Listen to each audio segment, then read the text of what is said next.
Greetings, beloved masters. Earth is quite exciting in these days, the last days before full transformation. Always the most exciting point in a race's history, in a planet's history, is the point when they reach cosmic consciousness, interacting in the greater community. And many races, worlds, planets have to be assisted in their transitioning due to unfortunate circumstances. And so the Galactic Federation of Light exists for over 400 million years in your mind's time, and over 700 star nations. And in the Federation, those who choose to serve in any way they choose to serve in are on mission, different missions. And these could be, say, seeding races, growing races, projecting races, all those things you can imagine. And then there is the saving by divine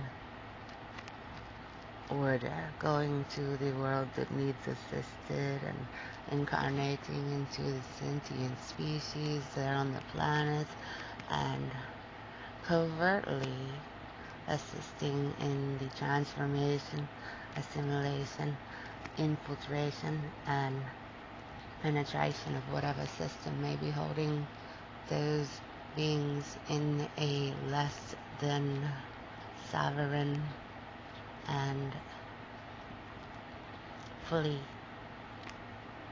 shall we say, enlightened or evolved. Every race has a point when they're done, when they are perfect, fully evolved. Adam Cadman man is what you know are. Adam Cadman man. And it is the most exciting time. The bringers of the dawn, the service is the divine plan. That's just me personally. I love to go in, bring the boom, on to the next one. It's super fucking fun. Always a party, super exciting. And then you're the hero. And then on to the next world that you're the hero, bring the boom at. It's so cool. But everyone's different. And just like in life here on Earth as a human, I think Bashar says it best when you can find the best way to know what you should be doing is the path of least resistance, following your greater and greater excitement at all times. In this way, I find every action, every breath I make, if I'm listening, is guided at all times. And infallible.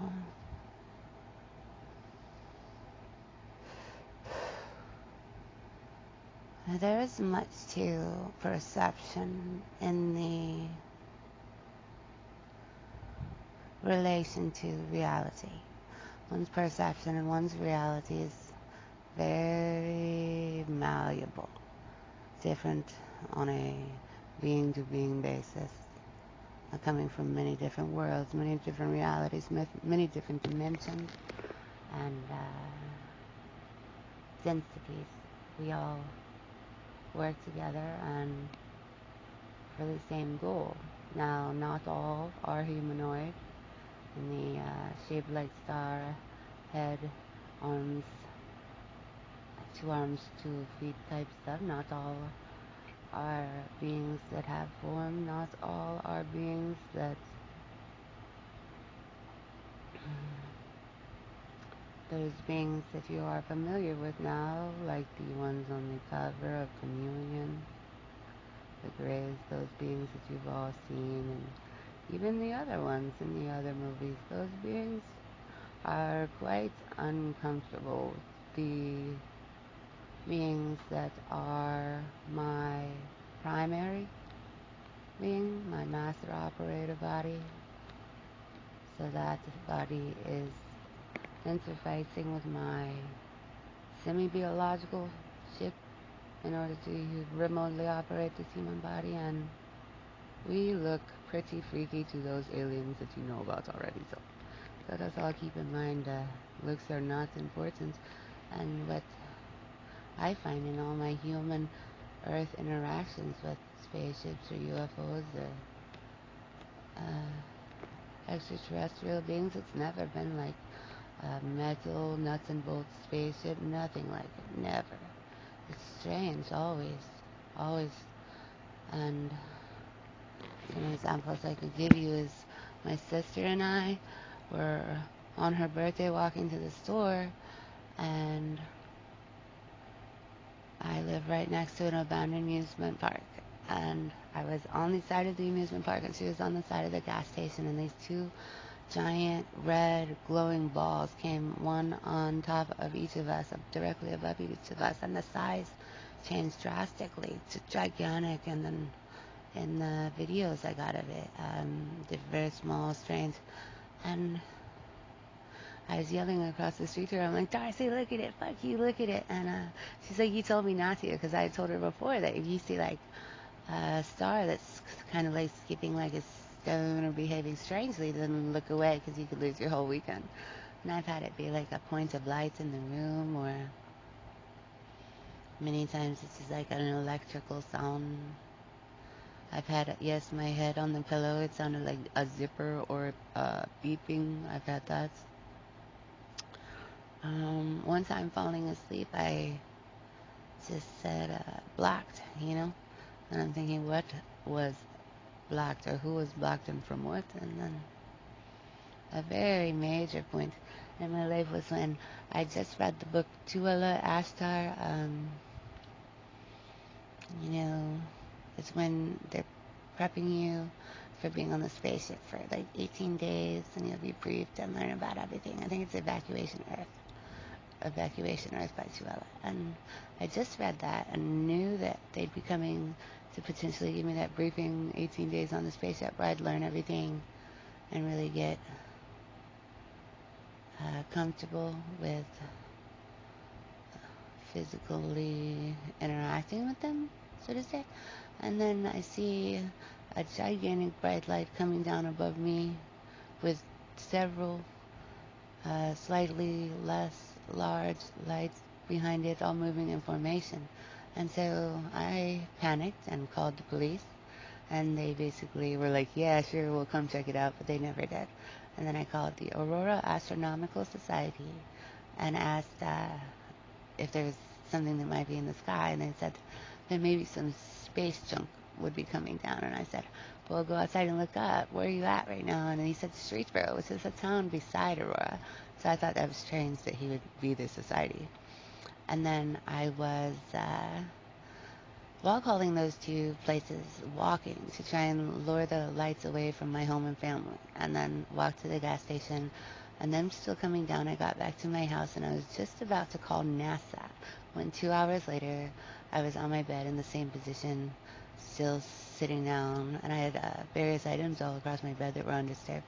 And basically, like, I couldn't do it. I couldn't go. Anytime they'd been about to take me, I always say, no, call me first, call me. Because I do think that, why can't we get a phone call? Why is it always going to be like, we're going to help you go to sleep, and then you don't remember anything, just strange things, Like,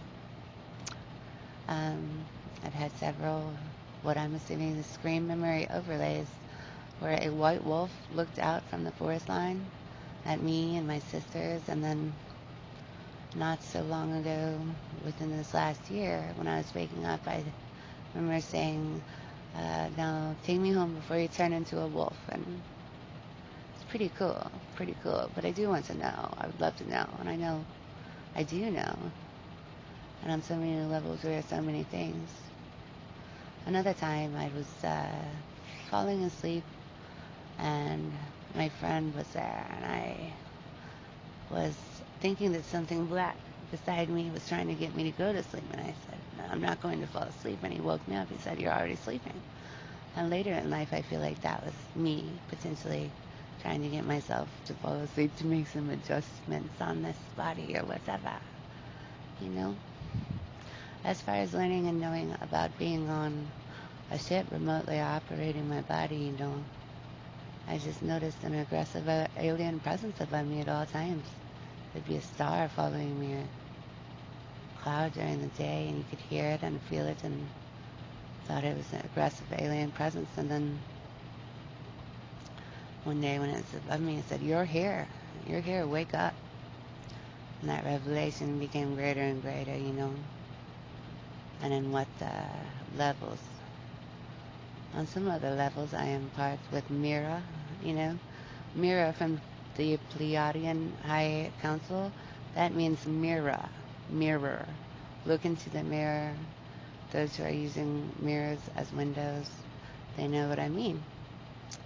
You can use your smartphone with the forward-facing camera, facing forward into a mirror. And when you do this, you see at a diagonal angle, 1, 2, 3 of you in the mirror. 3 and up, it starts to pulse like rainbow. This is a way you can access higher dimensions using technology. I have videos showing this. It's easy to do. Magic is real. And we are all very much experiencing whatever it is we wish to experience. Writing our stories. We all are Neos in our matrices and simply must step up to be so. Thank you.